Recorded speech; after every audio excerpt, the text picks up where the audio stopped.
kepemimpinan atau satu jabatan itu bukanlah pertanda kemuliaan. Itu dulu Pak. Itu bukan pertanda kemuliaan. Jadi seseorang menjadi pemimpin atau seseorang menjadi pejabat tidak secara otomatis dia akan menjadi mulia. Memang ada yang mulia dengan jabatannya, tapi tidak sedikit juga yang jadi hina karena jabatannya. Karena itu di Al-Quran dipisahkan itu antara kekuasaan dengan kemuliaan. Qulillahumma malikal mulki tu'til mulka man tasha wa tanzi'ul mulka mimman tasha. Selesai. Terus wa tu'izzu man tasha wa tudhillu man tasha biyadikal khair innaka ala kulli syai'in qadir. Ucapkanlah Allahumma ya Allah malikal mulk, engkaulah yang memiliki kuasa. Tu'til mulka man tasha wa tanzi'ul mulka mimman tasha. Engkau yang memberi kuasa pada yang kamu kehendaki dan kamu yang cabut kuasa dari orang yang kamu kehendaki. Baru dipisah. Engkau yang memuliakan siapa yang engkau inginkan mulia, menghinakan siapa yang engkau inginkan hina. Di tanganmu lah semua kebaikan. Artinya ada yang mulia setelah dia jadi pemimpin, setelah dia jadi pejabat, tapi ada juga yang hina setelah dia jadi pemimpin dan menjadi pejabat. Jadi menjadi pemimpin tidak secara otomatis mulia, meskipun juga tidak secara otomatis akan menjadi hina. Maka harus diukur kapasitas diri kita. Kalau ada orang yang tidak mempunyai kemampuan lalu dia memaksakan diri, itu menjadi kehinaan baginya. Ada seorang sahabat datang ke Nabi, namanya Samurah, datang ke Nabi, minta untuk diangkat sebagai gubernur, minta diangkat jadi gubernur. Apa kata Nabi? Ya, la tas'alil imara, jangan minta jabatan, jangan minta. Innaka in utitaha an mas'alah, kalau jabatan itu kamu peroleh karena kamu minta, wukilta ilaiha, semua resikonya kamu tanggung sendiri. Wa in utitah an ghairi masalah, tapi jika jabatan itu kamu peroleh tanpa kamu minta, uinta alaiha, kamu pasti akan ditolong oleh Allah dan ditolong oleh sesama manusia. Itu bagi orang yang tidak punya kapasitas kemampuan, jangan dia minta. Tapi kalau memang seseorang merasa dia punya kemampuan dan dia yang paling pantas dalam hal itu, boleh dia meminta dan boleh dia mengusahakan itu. Minta sama Allah boleh. Misalnya Nabi Yusuf pernah berdoa, Rabbi ja'alni ala khazainil ardi inni hafizun alim. Tuhan, jadikan saya sebagai khazainil ardi. Kalau kira sekarang ya masa menteri urusan logistik lah, urusan pangan. Karena saya hafiz, saya ini orang yang bisa menjaga kepercayaan dan saya alim. Saya tahu tentang urusan itu. Boleh juga kita tempuh prosedur di dunia. Ya.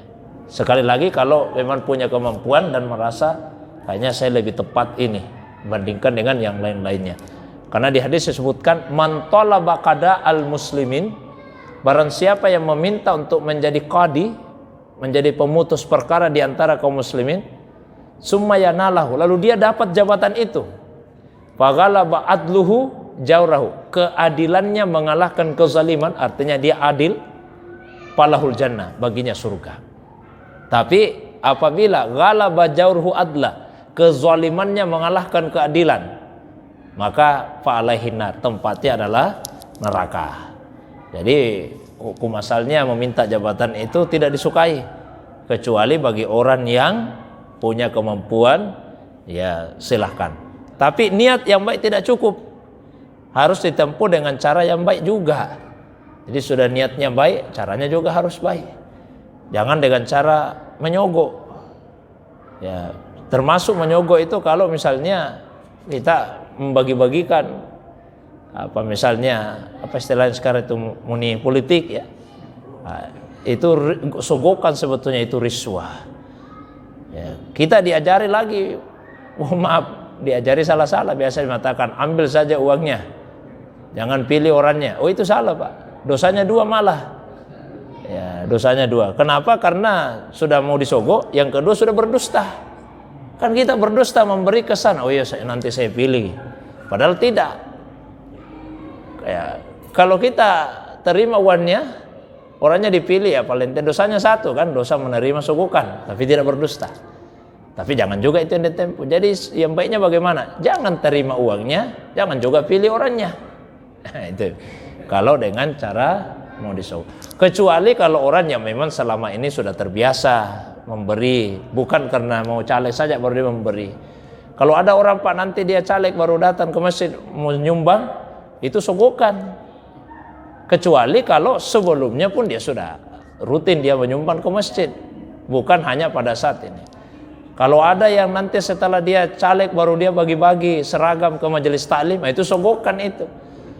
Tapi kalau selama ini sudah sering, ya sudah sering dia memberi bukan hanya karena mau caleg, maka silahkan.